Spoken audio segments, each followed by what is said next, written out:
안녕하세요. 암호화폐 강의의 강철입니다. 오늘은 일명 현대코인인 H닥에 대해서 설명하겠습니다.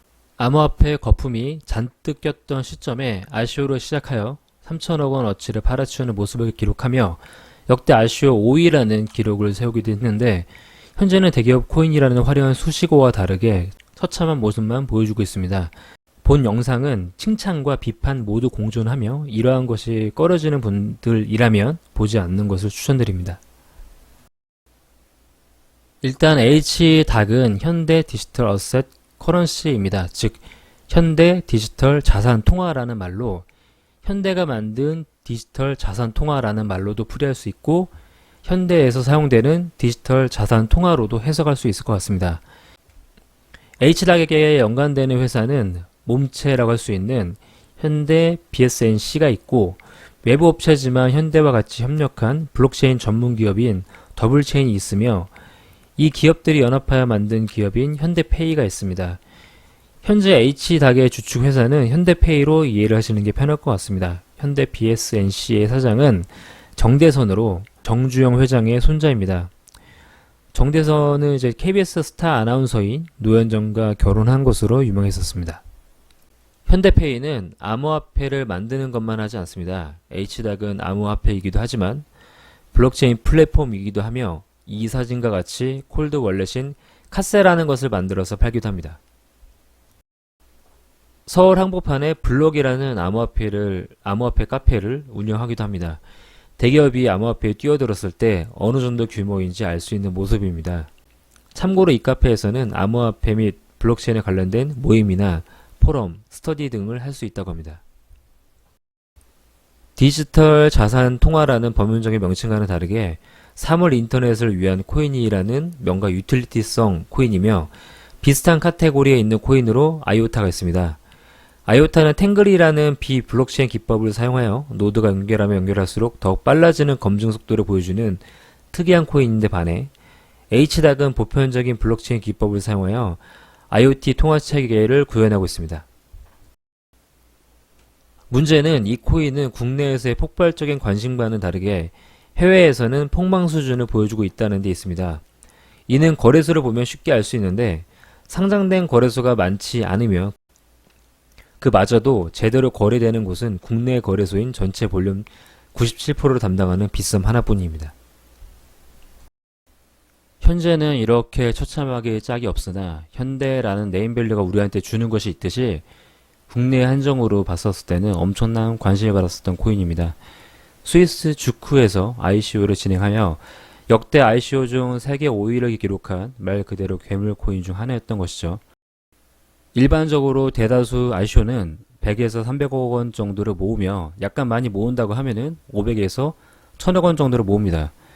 그런데 H닥은 이것의 10배에서 30배 정도 높은 금액을 모금했습니다. 현대 자동차도 아닌데 주제를 모르고 시총을 너무 높게 측정한 것 같습니다. 그리고 무슨 생각으로 저지른 건지 모르겠지만은 메인넷을 오픈하기 전에 지들끼리 사전에 열심히 채굴을 하고 공개를 해버렸습니다. 그것도 적은 양이 아니라 엄청나게 많은 양을 마이닝하고 공개를 한 것이죠. 블록체인에서 가장 중요한 것은 하나는 개인의 권리입니다. 비트코인이 성공한 가장 큰 이유는 아무도 데이터를 조작하지 못하는 무결성과 투표 기능입니다. 그러나 메인넷을 오픈하기 전에 채굴을 한 후 오픈을 한다? 완전히 블록체인이 뭔지, 암호화폐가 무엇인지 알지 못하고 만들었다는 것과 같습니다. 블록의 높이와 지갑이 다 공개되어 있는데 사람들이 채굴을 하고 오픈하지 모를까요? 채굴하는 사람들은 암호화폐의 산 증인들로서 가장 암호화폐를 잘 아는 헤비 유저들로 이루어졌는데 말입니다. 당시에 채굴 커뮤니티 땡글의 반응을 보면은 사전 채굴을 왜 했는가를 커뮤니티에 물어보면 모두 강퇴시킬 정도로 악독하게 운영했다고 하는데, 독재자도 아니고 암호화폐를 이런 식으로 운영하는 회사 치고 오래가는 곳을 본 적이 없습니다. 가장 중요한 건 커뮤니케이션과 투명성입니다. 그래서 사람들이 참여하며 추천을 하는 것이죠. 희대의 막장 같은 이번 사건으로 H닥의 신뢰는 바닥을 치게 되었으며, H닥은 채굴한 코인을 전량 소각시켜버렸습니다. 본인들 이미지도 안 좋게 이런 짓을 왜 했는지 이해가 안 됩니다. 블록체인이 아니었으면 솔직히 아무도 알 수 없는 그런 사건이었습니다. 지금부터는 기술적인 특징에 대해서 설명해 보겠습니다. 일단 HDAC은 사물 인터넷을 근간에 둔 코인입니다. 사물 인터넷은 M2M, 즉 머신 투 머신이라는 디바이스 간의 통신을 넘어서 사람 및 서비스까지 인터넷으로 연결해 준다는 것을 의미합니다. 그래서 인터넷 오브 싱스이죠. IoT를 근간으로 하는 코인들의 가장 큰 중요성은 무엇일까요? 바로 확장성입니다. 이 그래프는 IoT의 디바이스가 늘어나는 것을 예상한 모양입니다. 2016년에는 이미 64억 개의 장치가 인터넷에 연결되어 있으며 2020년에는 500억 개 이상의 디바이스가 등장할 것으로 예측한다는 내용입니다.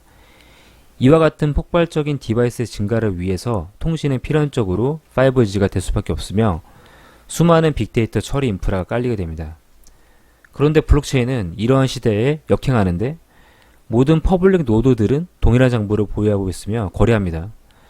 몇백 개의 디바이스는 일반적인 블록체인으로 처리가 불가능합니다. 그래서 아이오타라는 IoT 전용 코인은 탱글이라고 불리는 비블록체인 기술로 이 위기를 극복하려 하는 것이죠.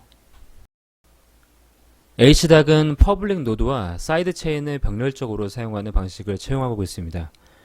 일반적인 코인 간 거래는 퍼블릭 노드에서 처리하며 나머지 프라이빗으로 구성된 사이드 체인에서는 사용자 인증, 디바이스 인증, 계약 등 돈과 관련이 없는 것들은 사이드 체인에서 처리하는 방식을 채용했습니다. HDAC 팀은 백서에서 아이오타의 트랜지션 처리 구조 및 속도, 그 다음에 이더리움의 차세대 네트워크를 조사하였으나 가장 최상의 처리 방법은 사설 블록체인을 계층적으로 구성하여 처리를 하는 것이라 밝혔습니다.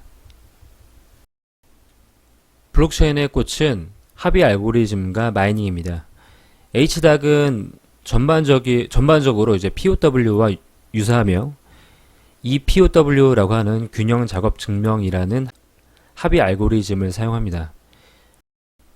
자, 이 마이닝 방식에 대해서 설명을 드리자면은 이 타임 윈도우라고 하는 이 블럭이 뭐냐면 어떠한 노드가 마이닝을 했어요. 그러면은 4개의 블럭이 만들어질 때까지, 그러니까 한번 마이닝에 성공을 하면은 4번의 블럭이 만들어질 때까지 쉬는 거예요. 그래서 강제로 한 4번 정도, 그러니까 아무리 어떠한 마이닝이 해시 파워를 50% 갖고 있다 하더라도 채굴이 성공할 수 있는 확률은 이제 25%까지가 되는 거죠.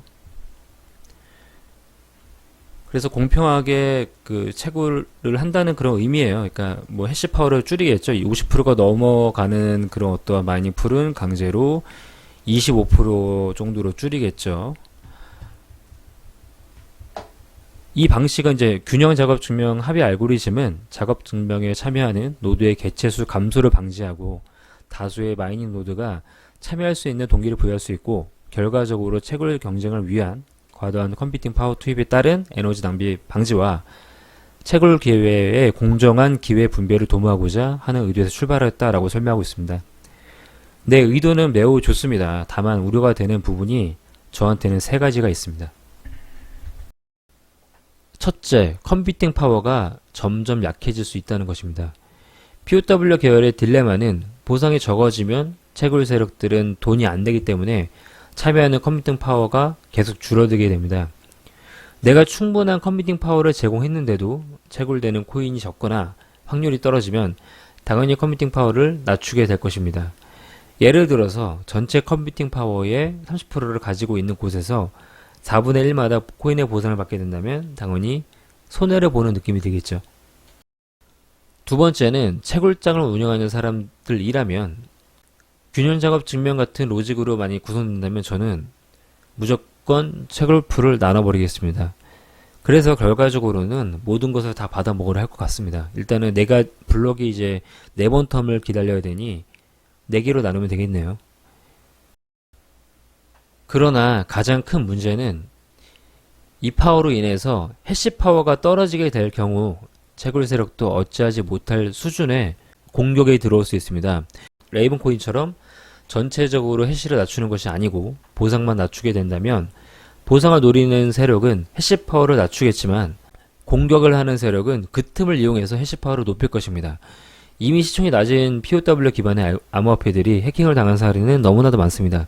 비트코인 골드도 당했고 이더리움 클래식도 51% 공격을 허무하게 당했을 정도이니 이보다 관심도가 적은 HDAC은 뻔할 것 같네요. 현재는 해커들이 신경도 안 쓰는 듣보잡이라서 운이 좋은 것 뿐입니다. 블록의 생성 속도는 코인 거래에 사용되는 퍼블릭 체인의 트랜지션은 초당 160이고 디바이스 인증 및 스마트 계약 등에 쓰이는 프라이빗 체인의 트랜지션 속도는 초당 500이며 블록 생성은 3분, 블록의 사이즈는 최대 8MB이고 가변적으로 변환됩니다. 3월 인터넷은 엄청난 수의 디바이스들이 연결되어 있는 것인데 저 정도의 속도로 과연 커버가 가능할지는 의문입니다. 너무 쓴소리를 한 것 같아서 칭찬도 한번 해보겠습니다. HDAC은 다른 국내 스캠 코인처럼 깔 수는 없습니다. 비록 계열사지만 현대 BSNC가 작은 업체도 아니고 아파트를 짓는 업체며 삼성에게 밀렸지만 한때 한국에서 가장 컸던 기업이 현대인데 무작정 욕할 수만은 없습니다. 3월 인터넷 블록체인이다 보니까 우선 디바이스끼리 서로 간의 데이터를 교환할 수 있으며 기록에 관련된 것들을 블록체인에 쓸 수 있게 만들어서 제어를 가능하게 하며 각각의 디바이스들이 사용하고 있는 서비스의 결제를 관여할 수 있습니다. 예를 들어 세탁기가 집에 세제가 부족하다고 생각하면 자동적으로 세제를 주문하거나 집에서 사용하는 전기, 가스, 수도 등의 요금도 알아서 결제를 할 수 있습니다. 그리고 최근에 말도 많은 가정용 CCTV와 같은 문제도 블록체인으로 제어를 한다면 해커들에게 사생활과 관련된 위협이나 혹은 생명과 연관될 수 있는 위협에 어느 정도 대응이 가능할 수 있습니다. 블록체인은 다들 알다시피 51%의 컴퓨팅 파워를 가지고 있지 않는 이상 장부를 조작할 수 없으며 이렇게 만들어진 장부 기반으로 조작되는 디바이스를 해킹하는 것은 쉬운 일이 아닙니다. HDAC은 바스라고 하는 블록체인 애저 서비스, 즉 클라우드 서비스입니다. 한마디로 블록체인으로 만들어진 클라우드 서비스라고 할 수 있는데요. 수많은 IoT 기업들이 HDAC을 사용하게 되면 기존의 서비스에서 블록체인 서비스를 쉽게 적용할 수 있다는 의미입니다. 현재는 이 목표를 위해서 세계적인 클라우드 사업자와 제휴 검토 중이라고 하는데 이 말은 아마존이라든지 구글이라든지 아니면은 셉이라든지 그런 업체들과 협력해서 HDAC를 쉽게 서비스할 수 있을 것 같습니다. HDAC은 사물 인터넷의 이더리움과 같은 코인이 되기를 원하며 내부적으로 HDAC을 사용하는 회사들은 자체적으로 HDAC 기반의 토큰을 만들어서 IoT 블록체인 서비스를 구현할 수 있습니다. 그리고 의외로 스마트 팩토리 사업도 할 예정입니다. 솔직히 HDAC은 단순히 가정용 IoT 서비스가 될 줄 알았는데 스마트 팩토리 사업까지 진출할 거라는 것을 생각도 못했습니다. 스마트 팩토리는 사실 4차 산업혁명의 시발점이 된 기술로 로봇 등을 이용한 공장의 완전 자동화 같은 걸로 인식하시면 됩니다. HDAC 블록체인 장부에서 기록이 될지 별도의 타겟팅 블록체인이 될지는 모르겠지만 저는 후자에 가까울 거라는 생각은 하고 있습니다. 올해 3월부터 현대페이는 본격적인 움직임을 보여주려 합니다. 우선 첫 번째로 현대 프리미엄 아파트 브랜드인 해리엇의 HDAC을 적극적으로 활용할 예정입니다. 정대선 사장은 해리엇을 사용하는 주민들에게 다양한 블록체인 서비스를 받아볼 수 있게 하는 것이 목표이며 보안에 매우 취약한 홈 CCTV와 같은 디바이스에 블록체인의 기술을 넣어서 보안을 매우 탄탄하게 하려는 계획 중에 있습니다. 그리고 올해 2월에는 부산시와 업무 협약 MOU를 맺었는데요. 이를 통해서 부산시 블록체인 활성화에 현대페이가 본격적으로 활약될 것 같습니다. 2021년까지 부산으로 본사를 이전하며 부산시 블록체인 핀테크 산업 활성화와 일자리 창출에 도움을 주고 부산시 관련 스타트업과 협업을 할 예정입니다. 그리고 지역 ICT 산업 발전에 도움을 줄 예정이고 이에 부산시는 필요한 행정, 재정적 지원을 하며 해당 분야 민간 협력, 사업 추진과 공적 수요를 발굴한다고 합니다. 이와 같이 양측이 협약을 하였는데 이를 통해 부산은 블록체인의 도시로 안전하고 편리한 핀테크 서비스를 구현하려고 하며 현대페이 측은 거대한 프로젝트에 합류할 수 있어서 양쪽이 모두 득이 되는 협약을 한 것 같습니다. 자, 마지막으로 한번 요약해 보겠습니다. 일단 약점 먼저 설명해 보겠습니다. 사전 채굴이라는 스캠성 행동을 한 것과 수많은 암호화폐 투자자들에게 신뢰를 잃었다. H닥이 할 수 있는 범위보다 시총을 심각하게 높게 잡았다. 아이오타라는 걸출한 경쟁자가 존재한다. 빗썸을 제외한 상장된 거래소에서 거래량이 너무 적어서 상패 위기를 맞고 있다. 이파를 비롯하여 기술적인 부분이 특별히 뛰어나다 보이지 않는다. 그 다음에 강점입니다. 기존 코인 업체들은 바텀업 방식으로 작업을 하나 H닥은 탑다운 방식으로 작업이 가능하다. 즉 한마디로 기존 코인 업체들은 협력을 위해서 열심히 뛰어가지고 막 협력을 따내나 H닥은 현대에 관련된 을 업체들에게 명령을 내려서 바로 협력을 맺을 수 있습니다. 그리고 아무것도 보여주지 못한 코인에 비해서 뭐라도 보여줄 수 있는 코인이다. 해력과 분할 시의 성패 여부에 좀 크게 인지도를 크게 쌓을 수 있는 그런 게 달려있다. 그 다음에 행동을 하지 않는 현대의 다른 계열사에서 움직이게 된다면 게임 체인저가 될 수도 있다라는 것입니다. 대기업에서 만드는 코인은 뭐라도 프로젝트를 한다는 것을 보여주는 것이 바로 H닥입니다. 다만 H닥의 가장 큰 패착은 ICO가를 너무 크게 벌렸으며 채굴이 너무 많이 가능하다는 것입니다. 즉 이에 비해서 목표 시총이 너무 크다는 것이 문제입니다. 차라리 ICO 가격을 내려서 3천억 원에 7%가 아니라 최소 30%는 팔고 채굴을 하는 것이 훨씬 좋지 않았을까 생각합니다. 당시 목표 시총만 보면 10위권 안에 코인이기 때문입니다. 이상 암호화폐 강의의 강철이었습니다. 구독과 좋아요는 영상을 만드는 데 큰 힘이 됩니다. 감사합니다.